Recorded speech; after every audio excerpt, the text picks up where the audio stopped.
Joining me now is Aaron Haynes, editor-at-large of the 19th. Aaron, thank you so much for joining us today. So Georgia, a couple weeks ago, not something that would have been on the minds of Democrats. It is now front and center. There is a path to victory that runs through Georgia. How significant is it that you have this two-day bus tour going through southeast Georgia, just 68 days until the election? We're not talking about Atlanta or the metro Atlanta area. We're talking about rural southern Georgia.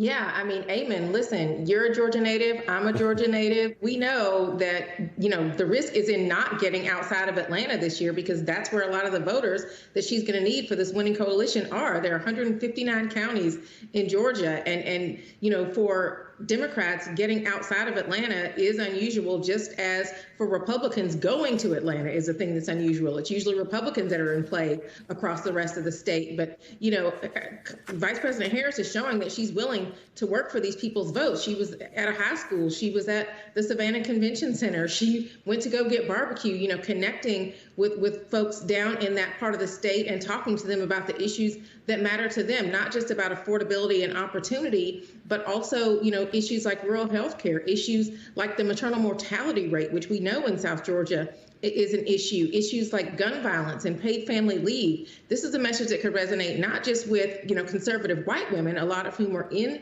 this part of the state, but also with rural Black voters. People forget that Black people are also living in rural parts of the country, and they certainly live in rural Georgia, and they vote, especially in presidential elections. And so, going down there and making a play for those voters may not be something that is typical for Democrats, but let me just remind people, this is the map that folks like Stacey Abrams built and other grassroots organizers like Black Voters Matter. While that map did not work for Stacey Abrams in terms of getting her to the governor's mansion, it worked to elect 2 U.S. Democratic senators and also a Democratic president in 2020. And they're betting that strategy might just be something that works again in November. Yeah, and it's such an important point that you bring up. And it also reminds me a little bit of sometimes how people view elections. It can be a little bit short-sighted because everyone just thinks about it in terms of wins versus losses. But you've got this strategy, this Harris-Walz campaign strategy, attracting voters outside of metro Atlanta.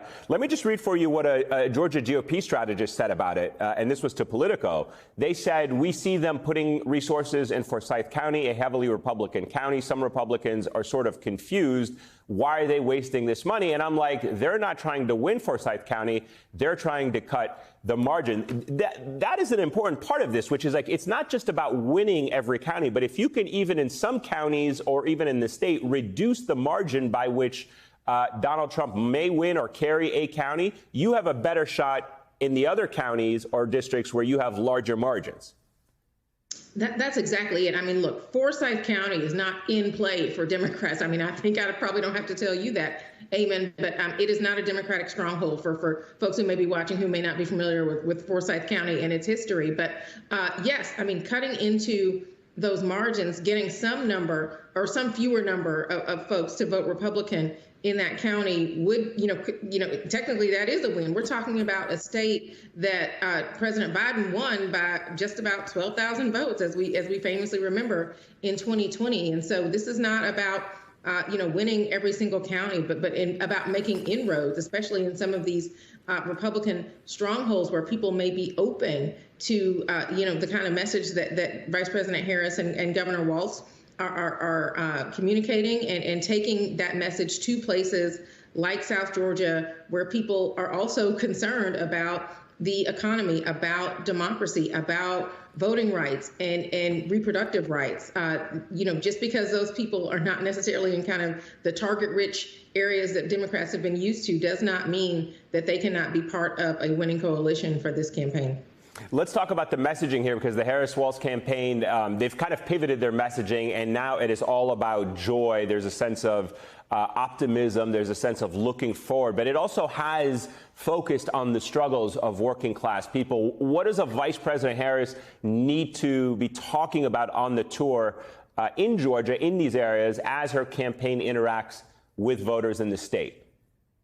Yeah, I mean, again, this is a part of the state where people are still very concerned about the price of groceries, where they're concerned about the price of gas. This was a place where people were disproportionately dying, during COVID, and also were very eager to get back to work, right? And so that was something that Governor Kemp tapped into and was able to really get bipartisan appeal for his leadership, because he was somebody who they felt like was responsive during the pandemic. And so it really, a lot of these voters can be very open on and around the issues. Like I said, suburban conservative white women can be open on the issue of reproductive freedom. Vice President Harris has been, pretty effective surrogate in terms of talking about abortion, voting rights, and as part of that broader message of freedom and what a healthy democracy looks like. So I think that you'll probably see her kind of continuing to hammer that message, particularly in Georgia, which is very familiar and is really remembering the way that the state was targeted after 2020 with the big lie, even though we know that Georgia had a safe and free and fair election that was verified not once, not twice, but 3 times. Right. So, the idea that the message of freedom could be something that resonates in this part of the state, and also the message of affordability, I think is something that's going to be really important, not just to South Georgians, but to those middle-class Americans that can also be hearing this message and seeing what she's doing down there.